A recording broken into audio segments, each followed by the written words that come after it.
Trabalhador. Ô, Natália Fiuza, comentarista Itatiaia, um abraço, boa noite. Vamos seguir falando sobre o clássico.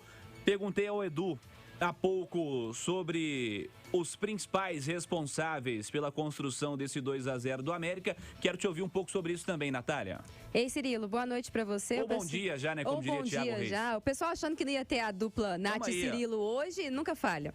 Mas, seguinte, acho que é impossível a gente falar desse clássico sem citar o erro de arbitragem, né? Até porque o lance da expulsão do Vagninho, que também é muito importante pro andamento desse jogo, acontece logo em seguida.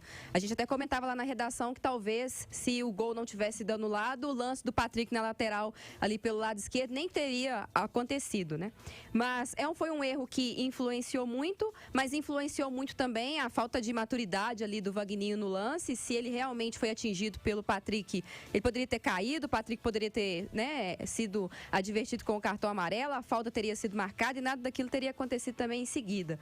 Agora, acho que para além de todos esses erros, cabe também o fato de que o Cruzeiro, principalmente no segundo tempo, e aí muito em decorrência de ter um homem a menos, não conseguiu ser aquele Cruzeiro intenso que vinha sendo nas últimas partidas, perdeu uma das suas principais peças ofensivas, que é um cara que constrói muito pelo lado esquerdo, tem muita velocidade, que é o Vagninho, né?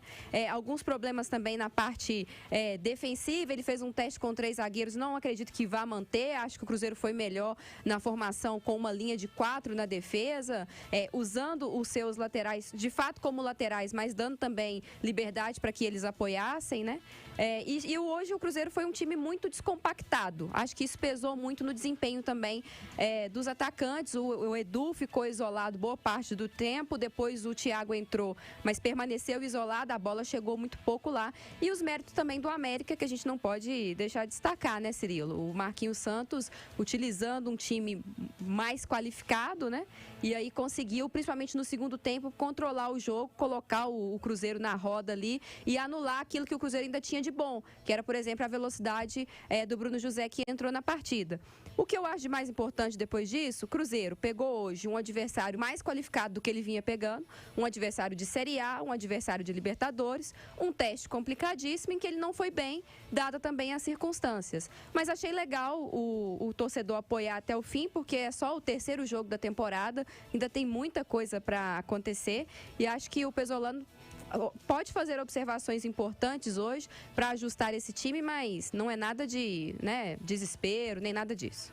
Ô, Edu, quero te ouvir sobre isso também. No pré-jogo, você já destacava, Edu, a sua opinião, a sua sensação para o momento, no pré-jogo, de que o América era favorito a vencer o clássico, na sua opinião. A gente falou das circunstâncias, sobre tudo que aconteceu.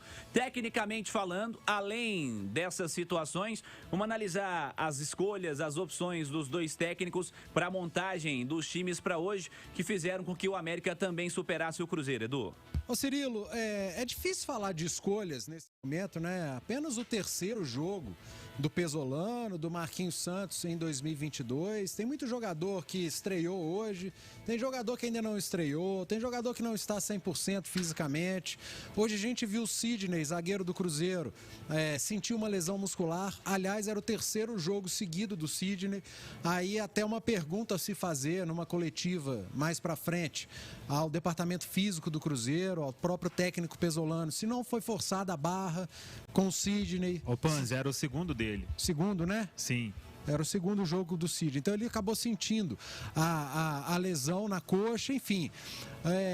E aí acabou tendo que utilizar o Maicon, que talvez não estivesse nos planos do Pesolano para o jogo de hoje aqui no Mineirão. Mas enfim, é complicado falar em se acertaram ou não nas escolhas, porque às vezes o Pesolano mandou ao campo um time talvez que ele não quisesse, mas eu quero o que ele tinha no momento para enfrentar o América. Aí você pode falar, tá, mas ele precisava colocar 3 zagueiros? Olha, no papel ele até colocou 3 zagueiros, mas desde o início o Giovani Jesus, quando o Cruzeiro tinha a bola, ele se transformava no lateral direito e o Gabriel Dias jogava quase como um ala ou um meia bem aberto pela direita, às vezes como um ponta pela direita, antes mesmo da expulsão. O Gabriel Dias, ele estava muito ofensivo no time do Cruzeiro. Então, talvez esses 3 zagueiros do Pesolano fossem para confundir um pouco o técnico adversário. E talvez possa ter confundido. Porque até o momento do gol mal anulado, que o Cruzeiro foi prejudicado pela arbitragem, no gol mal anulado do Edu, e da expulsão, o Cruzeiro era melhor no jogo. O início foi até bem equilibrado, ali até os 8, 9 minutos. Depois o Cruzeiro teve 5, 6 minutos de muita superioridade, até chegar no gol do Edu, que foi, repito, foi mal anulado, o Cruzeiro foi prejudicado. E aí entra o fator psicológico, né? Você pode dizer que o time tem sentido. Mas a gente não pode deixar de dizer, Cirilo, e de bater no que fez o Wagninho. O Wagninho foi irresponsável, foi infantil, foi juvenil. O Cruzeiro ainda era melhor no jogo. Tinha tido um gol anulado, não precisava daquilo. Ele não é nenhum garoto para perder a cabeça como perdeu no lance, no lance com o Patrick. Jogador de 31 anos, né, Edu? Pois é, Cirilo, não adianta... 32, aliás. Não adianta esconder o que fez o Wagninho, transformar o gol mal anulado numa muleta para o que fez o Wagninho. Ele precisa ser cobrado pela diretoria do Cruzeiro, pelo Pesolano. Ele avacalhou com a ideia de jogo do Pesolano. Ele avacalhou com a noite do Cruzeiro junto com o auxiliar de lá. Quem mais prejudicou o Cruzeiro hoje? Primeiro o Marciano, o árbitro, o auxiliar. Marciano da Silva Vicente. Um erro crasso. Ele errou por muito impedimento. O Maidana dava condição. Depois o Wagninho, no lance juvenil. Aí o Cruzeiro fica com 1 a menos diante de um adversário que hoje tecnicamente é melhor, é superior, diante de um adversário que tem uma continuidade de trabalho da comissão técnica, que manteve uma espinha dorsal e que hoje utilizava força máxima. Esse adversário tem qualidade. E aí você fica com 1 a menos.